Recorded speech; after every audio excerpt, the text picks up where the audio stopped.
Welcome to my channel education by Haneet. तो children, आज हम करेंगे अपनी गंगा बुक का थर्ड चैप्टर संवादहीन की बैक एक्सरसाइज। ओके, तो स्टार्ट करिए।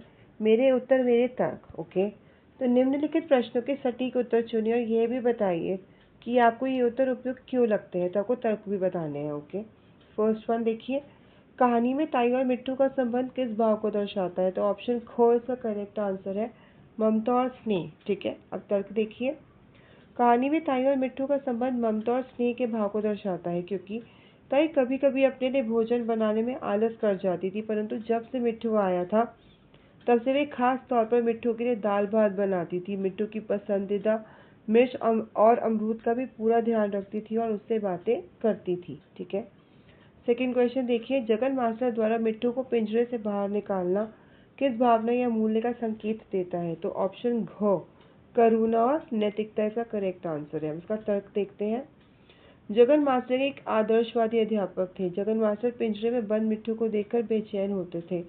उन्हें लगता है कि पक्षी को बंद रखना गलत है। वे उसे खुली हवा में आने का अवसर देना चाहते थे। यही उनकी करुणा और नैतिक सोच की निशानी है, उसको दर्शाता है। ठीक है, तो थर्ड क्वेश्चन देखिए, मिट्टू का उड़ जाना किस विचार को प्रस्तुत करता है। तो ऑप्शन ग, स्वतंत्रता की चाह। ठीक है, तर्क, मिट्टू ताई से बहुत प्रेम करता था, परंतु जब उसने खुला आसमान देखा तो उसे स्वतंत्रता का एहसास हुआ।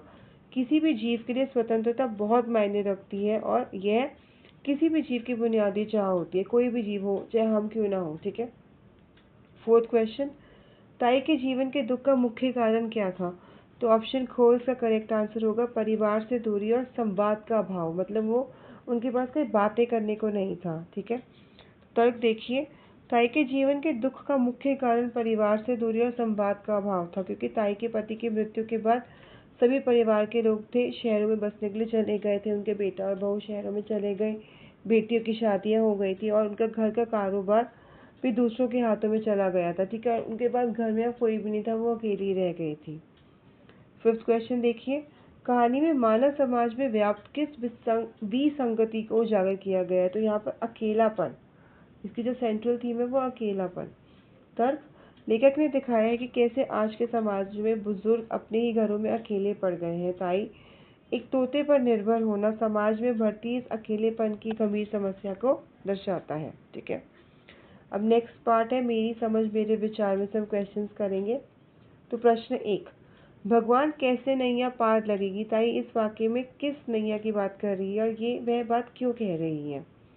तो इस वाक्य में नैया का अर्थ पानी वाली नाव नहीं है, बोट नहीं है, बल्कि ताई की शेष जीवन और उसकी यात्रा से है। ठीक है, मतलब जीवन कैसे कटेगा उनका मतलब था। पति की मौत, बेटों के शहर जाने और बेटियों के अपने घर बस जाने के कारण वह वृद्धावस्था में उस बड़े घर में अकेली रह गई थी। वह सोचती थी कि बिना किसी अपने के उनके जीवन के बाकी दिन कैसे कटेंगे। इसी चिंतन और अकेलेपन के कारण वे भगवान से पूछती है कि उनके जीवन की नैया कैसे पार लगेगी। ठीक है, सेकंड क्वेश्चन देखिए, धीरे धीरे सब पराये हाथ में चला गया। इस वाक्य में किस घटना की ओर संकेत किया गया है। तो उत्तर देखते हैं, ये वाक्य ताई के परिवार, संपत्ति और अधिकारों में आए बदलाव की ओर संकेत करता है।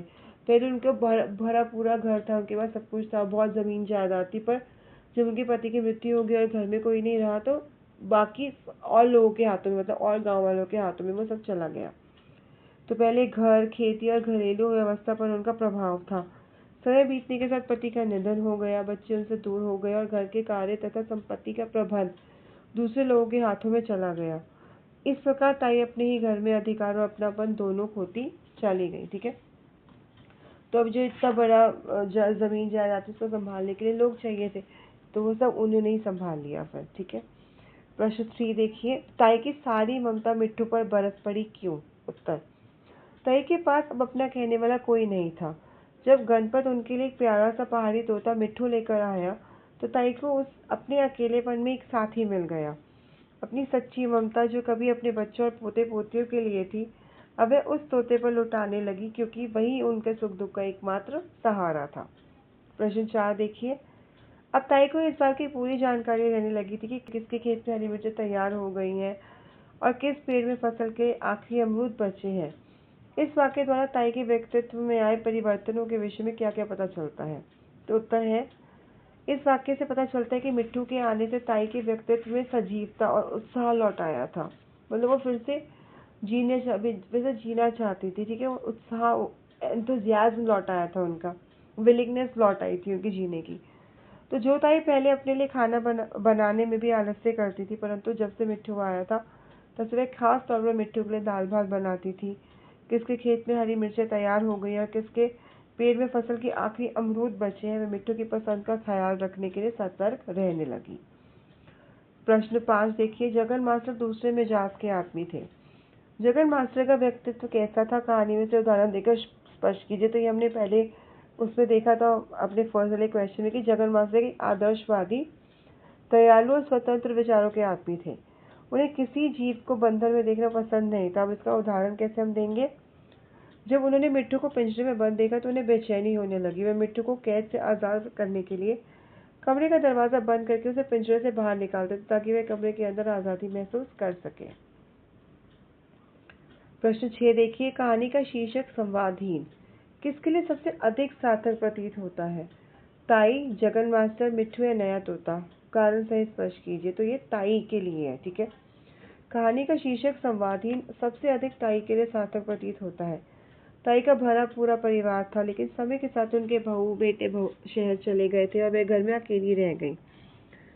उनके पास बात करने वाला अपना कोई नहीं बचा। मिट्टू अपने उनके जो अकेलेपन का मिट्टू एकमात्र सहारा था बना, ठीक है।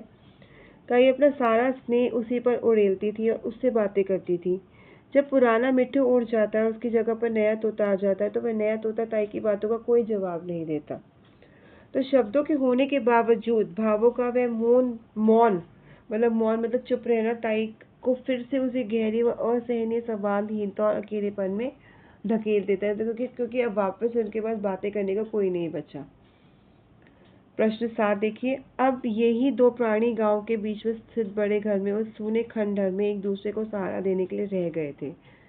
ताई के बड़े से घर को सूना खंडहर क्यों कहा गया? अब खंडहर क्या होता है? जो पुराने घर होते हैं जहाँ पे कोई नहीं रहता, खराब हो जाते हैं, टूट फूट जाते हैं, ठीक है। तो ताई के बड़े घर को सूना खंडहर इसलिए कहा गया क्योंकि वहाँ अब जीवन, रौनक और पारिवारिक गतिविधियां समाप्त हो चुकी थी। वहाँ कुछ था ही नहीं, कुछ लाइवली वहाँ पे कुछ बचा ही नहीं था। पहले वही घर लोगों, रिश्तों, त्योहारों और खुशियों से भरा रहता था, लेकिन समय के साथ साथ सब बिखर गया। बेटे बहू शहर चले गए। यहाँ पर आप ये इसको सब कर लीजिएगा, ठीक है। समय के साथ सब बिखर गया। बेटे बहू शहर चले गए, बेटियां अपने घरों में व्यस्त हो गई और नौकर चाकर भी चले गए। परिणाम स्वरूप इतना बड़ा घर होते हुए भी वहाँ कोई रहने वाला या बातचीत करने वाला नहीं बचा। दीवार तो खड़ी है पर उसमें पहले जैसी जीवंतता नहीं रही, ठीक है। पहले जैसी रौनक नहीं रही, कोई लोग ही नहीं है। इसलिए वह घर बाहर से बड़ा और मजबूत होते हुए भी अंदर से उजड़ा हुआ, निर्जीव और वीरान लगने लगा, जिसे सूना खंडहर कहा गया है, ठीक है। तो यहाँ पे हमारे क्वेश्चन एंड आंसर फिनिश होते हैं। आई होप आपको ये बहुत यूजफुल रहेंगे। Thank you.